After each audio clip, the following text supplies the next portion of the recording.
Hello. Hello? Hello.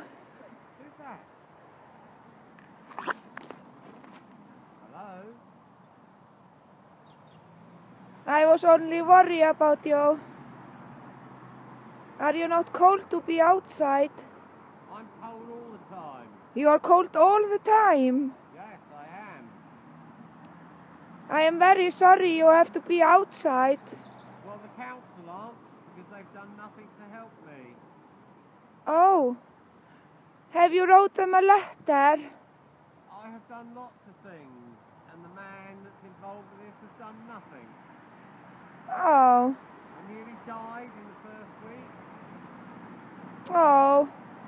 Do you have a warm things? Do you have something from wool? Do I what? Sorry? Do you have a woolly things? I've got blankets and things, yes, thank you. Oh. I can maybe bring you something tomorrow. That would be nice if you did, but I'm not coming out because I'm under my blankets trying to keep warm. Yeah, it's all right. I'm also going to work, so I am a little bit in hurry. Do I know you?